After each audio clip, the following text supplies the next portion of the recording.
First, though, house prices are one of the most powerful influences on the economy and on people's lives. For almost a decade now, many potential buyers have been shut out of the market as a result of the house price boom. And every year also, thousands of people buy a house despite fears that they might suffer from a collapse in its market value. So are these fears real? Donna Diamond now reveals how one of the country's most respected economic reports will soon predict that while house prices may continue upwards for a year or two, longer term they're heading for a fall. As property prices continue to soar, for those younger people trying to break into the market, it's becoming hard to imagine it any other way. But the cause of the property boom is not a mystery, and the property market, like any other market, can and does fall.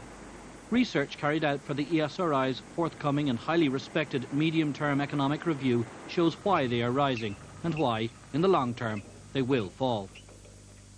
If you look 10 to 15 years out, I think house prices will be lower than today, certainly in real terms. That Irish house prices are higher than pretty well anywhere else in Europe, barring the UK or barring London. And it's not sustainable that in the very long run that property, that land and so on should be hugely more expensive in Ireland than elsewhere. So when you look out a long distance, when we've built all the houses for our children, when we're all housed, then I would expect you'll see house prices much lower. The key to the property market is demographics, the study of population. The population is not broken down evenly between age groups, and the birth rate is far from steady. The last census, taken as the property boom began, showed a dramatic population bulge. There were about 850,000 people in the 0 to 14 age group in 1996, with only 600,000 people in the next two categories, covering the population aged 15 to 24. But in what might be seen as the key house-buying age bracket of 25 to 44, there were over 1 million people. The numbers taper off dramatically in the older age groups, and in the age bracket where people may be dying and vacating houses, 65 and over, there was only just over 400,000 people. If you look at the demographics, we had lots of kids up to the first quarter of 1980, and babies went out of fashion after that. Now, it's those kids born in the 70s and the beginning of the 80s. They're 23 now, and they aren't housed yet. Now, we've got to, there's nobody, the number of people dying in Ireland is relatively small because we all emigrated, or they all emigrated in the 30s and 40s. So we need a huge number of houses to house these young people, and there's a huge pressure. But after 2010, you're into then you're dealing with the declining birth rate years of the 80s. It's housing the children of the 80s. And then the pressures will be off. But in the short term, prices are likely to stay high, and thousands of people will still be shut out of the property market. If you look at the next 18 months, interest rates have just fallen, and if anything, they're likely to fall further. I cannot see European euro area interest rates rising substantially before the end of next year. They could rise a bit, but not enough to make a significant difference. The only way that you would get, I think, a house price collapse in the next 18 months is if it was a dramatic rise in euro area interest rates. And the only way you'd get that is if it was a dramatic boom in the European economy. I'd love to see it, but I don't quite think it's on the cards at the moment. Linda Mullen is a teacher in Dublin, renting a studio apartment in Donnybrook for €750 a month. She sees no point in thinking about buying.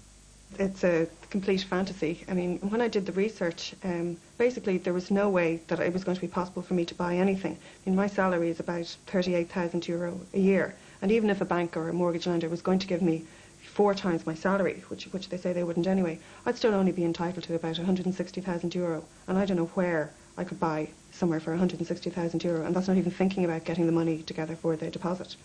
From the point of view of this economy, we need house prices to fall. If they fell by 20% tomorrow, this economy would grow more rapidly. We would have more jobs, more people working in Ireland over the next 10 years. One of the problems is, over the last 3-4 years, that we need skilled immigrants to come to Ireland. Irish people returning, half them foreigners come here. It's too damned expensive to come to Ireland. If house prices collapse tomorrow, all right, it might upset things for a year or two, but then it would be profitable for skilled people to come and work in Ireland and make the economy grow more rapidly. And it is a constraint. The government talks about infrastructure constraints. We don't have enough roads, we don't have enough public transport, and we don't have enough houses. And one of the great things, sort of in the medium to long term, it'd be great if house prices collapsed. Tom Galvin works in magazine production in Harcourt Street in Dublin. A returned emigrant, he and his wife are just about to move into an apartment they bought in Bray for €257,000. Because things are so expensive, I would have happily rented for a while. And I know a cliche is a terrible thing to say, but my wife was more concerned about getting something. I was kind of willing to wait a while and maybe even I thought about moving away from the country again if things didn't work out. Because when you thought about paying $250,000 for an apartment, it was sick when you opened up the paper and you saw Take 5 or something with things, and when you compare it to Milan or something, the Costa Sal or whatever. Tom and his wife hope to move again within a year and a half, possibly much further down the east coast. But for some, the options offered by Dublin's distant satellite towns are just not realistic. I mean, I'm single. My social life is based around Dublin. I'm not in a position where, you know, I've got a husband and we're about to start having a family and I'm happy to move out with my husband and my family out to the country. I'm not ready to do that. And when you're living on your own, it's very different. So when you hear people talking on various different programmes and experts on the property market saying, well, why can't they move out? It is very different when you're on your own and your social life is based in Dublin. The hope for people like Linda still seems some years down the road. But the property boom may already be drawing to a close for investors.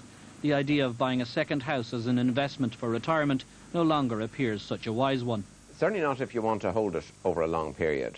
I think that the rate of return you'll see over a 15-year, 20-year period will not be very great. If you're going to buy a property, it's a risk. But if you're going to start reading all the different reports from the various different economists, you'd go mad. You know, it's just...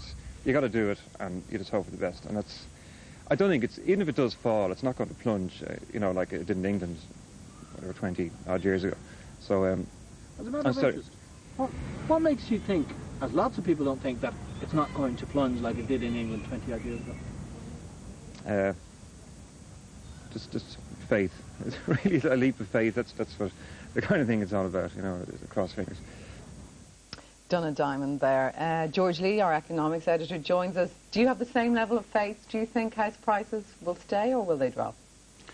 I think when one looks at how far they've come, it's breathtaking really in such a short period of time. I think when the house price boom began back in 1995, 1996, the average mortgage certainly was of the order of €60,000. The average mortgage or loan approval today is about €160,000. So it's huge, and that's less than a decade ago.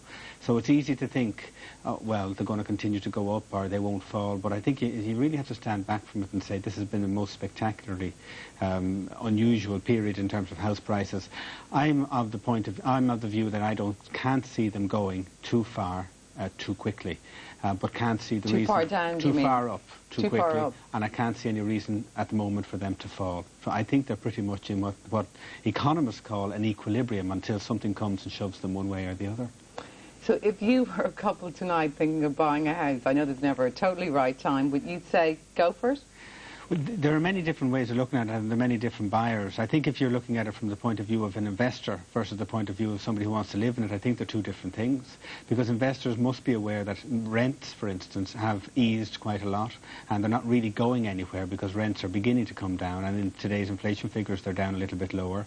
And house prices have gone so far, I can't expect or see any reason to think that there'll be major capital appreciation coming down the line. So I think that will affect investors' thinking.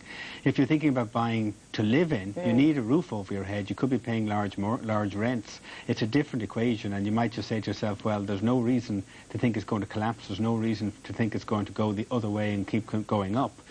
Maybe they'll buy. I don't know. I would hate to be in the situation of having to make up my mind. I have a huge sympathy for those people. But I'm also struck by, we speak a lot about house prices and whether they'll go up or down. To me, what's terribly important is the social consequence of what has happened. Back in 1996, when this started, the situation was that about 33% of the new mortgages approved were being approved to single people.